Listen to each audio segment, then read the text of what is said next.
De nouvelles analyses en vue près de 40 ans après la mort du petit garçon. L'actualité en bref, c'est tout d'abord une info révélée par la radio RTL ce jeudi soir. La chambre de l'instruction de la cour d'appel de Dijon qui vient d'ordonner de nouvelles comparaisons ADN sur les cordelettes et l'anorak de Grégory Villemain, retrouvé noyé dans la Vologne le 16 octobre 1984. Plusieurs personnes de l'entourage de la famille sont visées, dont Michel Villemain, le frère du père du petit Grégory, Guy Aubertin, le beau-frère de Bernard Laroche et 4 autres membres de la famille élargie.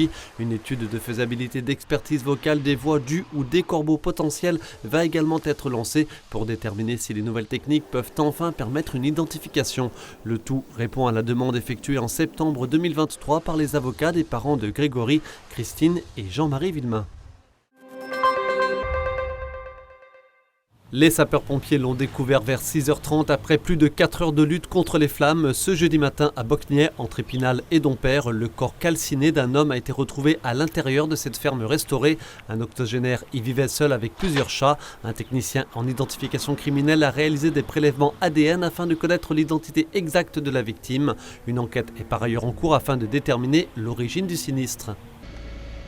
Aucun drame à déplorer en revanche dans cet autre incendie, celui ce jeudi en fin de journée à l'Aveline de Vambruyères qui s'est déclaré dans l'entreprise Vosges Thermobois, spécialisée dans la production de bois thermotraité. Les flammes sont parties d'un des 2 fours de l'entreprise, celui à l'intérieur d'un bâtiment que nous n'avons pas pu approcher. Quelques dizaines de mètres carrés de la toiture ont été touchés. L'activité pourrait partiellement reprendre en début de semaine prochaine après le rétablissement de l'électricité. Outre ces 2 co-gérants, Vosges Thermobois emploie 4 salariés.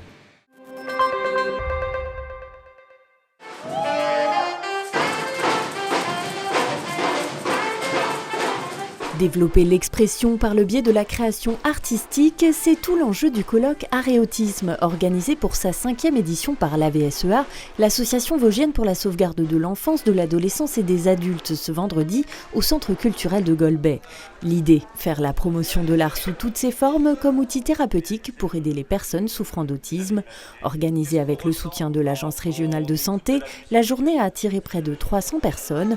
Au programme notamment conférences, exposés, projections de films et témoignages de parents, mais également expositions artistiques et concerts avec la participation des musiciens de l'ESAT Turbulence venus spécialement de Paris.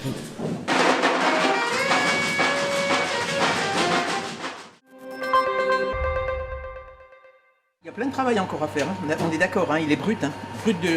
Donc ça c'est une commande particulière. Aussi on nous a demandé à faire toutes sortes de... Des œufs, oui, mais pas n'importe lesquels. Ces modèles-là sont très grand format. Comptez 7 kg de chocolat en moyenne et près de 8 heures de travail. Des pièces insolites réalisées entièrement sur mesure par la maison spinalienne La Miel, l'une des seules chocolateries du quart nord-est à proposer ce type de prestation. Des œufs géants qui seront offerts dans quelques jours aux derniers-nés de la famille pour célébrer leur première fête pascale, une tradition dans la culture des gens du voyage. D'autres optent plutôt pour des personnages de dessins animés ou des objets plus personnels. Rappelons que les fêtes de Pâques sont un des plus grands temps forts de l'année pour les chocolateries.